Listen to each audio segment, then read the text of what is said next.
September 2018 पासून 22 सालापर्यंत ते त्यांनी सुरू ठेवलं, ज्याच्यात हे अघोरी कृत्य प्लस माझं मेडिकल ट्रीटमेंट ज्या त्यांनी केल्या, हायपोथायरॉइड असूनही त्यांनी मला जे अँटी डिप्रेसन्स वगैरे दिले, त्याच्यामुळे मला सर्वोपरी त्यांनी प्रचंड त्रास दिलेला आहे. आणि माझ्या कुटुंबियावर लावलेले जे आरोप आहेत हे निकालच खोटे आहेत. आणि माझ्या कुटुंबियावर लावलेले जे आरोप आहेत हे निकालच खोटे आहेत. दुर्दैवाने गीतेश राऊत यांचं लग्न झाल्यानंतर त्यांच्या पत्नी ह्या मागच्या 3 वर्षापासून त्यांच्याबरोबर राहत नाही आहेत आणि त्यांनी तक्रारीमध्ये जे लिहिलेलं आहे की 2018 ते 2022पर्यंत माझ्यावर अशा पद्धतीची अघोरी कृत्य केली जात होती आणि त्यामध्ये त्या तक्रारीमध्ये हेही लिहिलेलं आहे की ह्या बाबाबुवांकडे जाताना मी माझ्या आईवडिलांना सुद्धा घेऊन जायचं. मग आईवडील जर तिच्याबरोबर होते आणि 2018 आणि 22 ह्या कालावधीमध्ये जर असे प्रकार होत होते तर ताबडतोब त्यांनी तक्रार का केली नाही? त्याला कोणी अडवलं होतं? त्यांच्यावर कोणी बंधन घातलं होतं? आज 2026 आहे, म्हणजे 22 साली किंवा 2018 ते 2022च्या दरम्यान झालेले हे जे काय असे जे प्रकार आहेत त्याची तक्रार ते 2026मध्ये करतायत. यामुळे दिसून येते याच्या पाठीमागे काहीतरी काळबेरं आहे.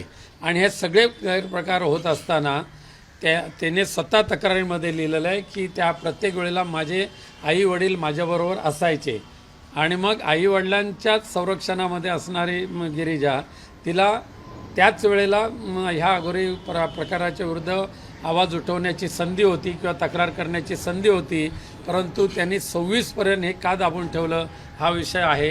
पण त्याचं खरं कारण असं आहे की आता गिरिजा राऊत यांनी DVची सूट फाईल केलेली आहे गेल्या महिन्यामध्ये आणि त्याच्यापूर्वीसुद्धा आमचे वकील आणि त्यांचे वकील यांनी ह्यामध्ये तडजोड करावी DVमध्ये यासाठी काही बैठका घेतल्या होत्या.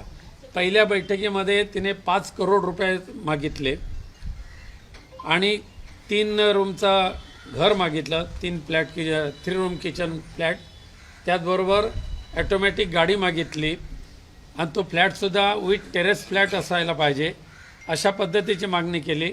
दरमहा 2 लाख रुपये त्याशिवाय खर्चाला मिळाले पाहिजे अशी मागणी केली होती. आम्ही ती मान्य केली नाही. मग त्यानंतर पुन्हा तिने DVचं जे नोटीस दिलेले आहे राजकीय आहे. काय अघोरी कृत्य केलं? अघोरी कृत्य जसं की वेगवेगळ्या बाबांकडे इलाजासाठी म्हणून घेऊन जायचे. मग ते बाबा त्यांच्या परीने इलाज करत होते.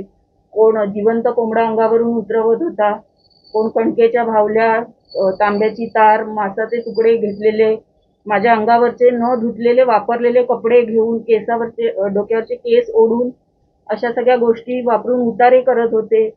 कच्चं गोमूत्र किंवा हळद खायला देणे किंवा हे सगळे देवीच्या समोरची ती जी अगरबत्तीची उदी असते ती तीर्थ म्हणून असं एवढं पेला भरून प्यायला देणे, असं सगळे विचित्र प्रकार. म्हणजे फक्त त्यांच्या मुलाचं एक हे की तो शारीरिक संबंध करण्यासाठी असक्षम आहे हे लपवण्यासाठी त्यांनी हे सगळं पूर्ण प्लॅनिंग मी करून माझं आयुष्य बर्बाद केलेलं आहे. स्पष्टच सांगायचं तर विनायक राऊत हे त्यांच्या दुसऱ्या पत्नीबरोबर आणि मुलीबरोबर दुसऱ्या घरात राहतात.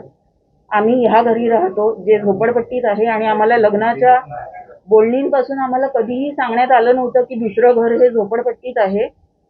आणि विनायक राऊत हे नवरात्रीच्या घट बसतो त्या दिवशी आणि घट उठतो म्हणजे दसऱ्याच्या दिवशी फक्त त्याच 2 दिवशी आमच्या घरी यायचे. इतर वेळी ते कधीही आमच्या घरी आले नाहीत आणि ते फोनवरनं मला अमुक गोष्ट कर, तू ही जबाबदारी घ्यायला पाहिजे, तू ती जबाबदारी घ्यायला पाहिजे. पण त्यांनी त्यांच्या मुलाला, त्यांच्या बायकोला कुठलीही गोष्ट समजावून सांगितली नाही आणि ते फोरफ्रंटवर कधी आले नाही, ज्याच्यामुळे यांचा दोघांचा अजून राग आणि ते सगळं फ्रस्ट्रेशन आपण बोलू शकतो ते त्यांनी माझ्यावर अजून व्यक्त केलं. एक कुटुंब प्रमुख म्हणून जसं माझ्या सासऱ्यांनी हे सगळं सांगायला पाहिजे होतं त्या दोघांना, ते त्यांनी कधीही केलेलं नाही. भेटत नाही अजून 50 लाख. त्याशिवाय म्हणजे हे 12 करोड रुपये मागितले DVच्या नोटीसमध्ये आणि त्याशिवाय दरमहा 5 लाख रुपये खर्च मागितला. त्याशिवाय घर आणि गाडी ही मागणी तर कायमच ठेवलेली आहे आणि ही मागणी मान्य होणार नाही हे गृहीत लक्षात ठेवून तिने अशा पद्धतीचे खोटे नाटे आरोप आमच्यावर केलेले आहेत आणि ते आम्हाला मान्य नाहीत. बाबांकडे घेऊन गेले किंवा विनायक राऊत हे स्वतः तिथे उपस्थित होते किंवा असायचे? एका ठिकाणी होते, पण हे जे अघोरी जिथे जिथे आम्ही गेलेलो आहोत ते सगळे कोकण पट्ट्यातले आहेत आणि मूळतः ते सिंधुदुर्ग पट्ट्यातले आहेत आणि त्यांनी जिथे जिथे सांगितलेलं आहे तिथे तिथे आम्ही सगळीकडे हे इलाज केलेले आहेत. पण अजूनही विनायक राऊत म्हणतात तर पैसे पाहिजे होते, टेरेस फ्लॅट पाहिजे होता, दर महिन्यात 2 लाख पाहिजे होते दर म्हणून महिना केलं. 5 लाख गाडी आणि 12 कोटींची तुम्ही मागणी केली होती आणि ते नाही केलं म्हणून तुम्ही आरोप करता. आणि एवढे वर्ष म्हणून गप्प बसला होता तुम्ही असं. अच्छा, तर मला असं वाटतं की त्यांनी आणि सगळ्यांनी ज्यांनी मला जवळून पाहिलेलं आहे त्यांनी हा विचार करावा की मी 7 वर्ष तिथे होते, माझ्याकडे बरेच मौके होते जिथे मी त्यांच्याकडनं पैसे उकळू शकत होते किंवा काही त्यांच्या गोष्टींवर माझा हक्क दाखवू शकत होते, पण मी त्याच्यात कधीही नव्हते आणि माझ्या सिंपल अपेक्षा होत्या माझ्या नवऱ्याबरोबर माझा सुखी संसार आणि माझ्या घरच्यांबरोबर आनंदाने नांदणं. कारण मी मगाशी जसं सांगितलं गीतेशचं हे मला प्रत्येक वेळी धमकवणं असायचं की मी माझं ओरिजिनल इन्कम तुला कधीच कळू देणार नाही.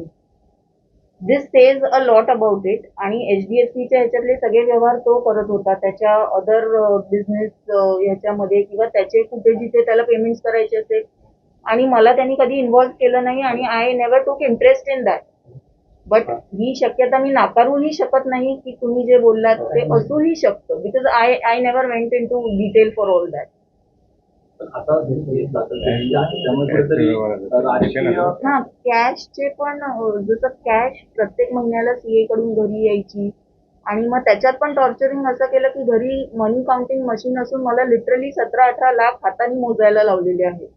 म्हणजे विकृतीची ही पातळी ही गीतेश राऊतनी गाठलेली आहे.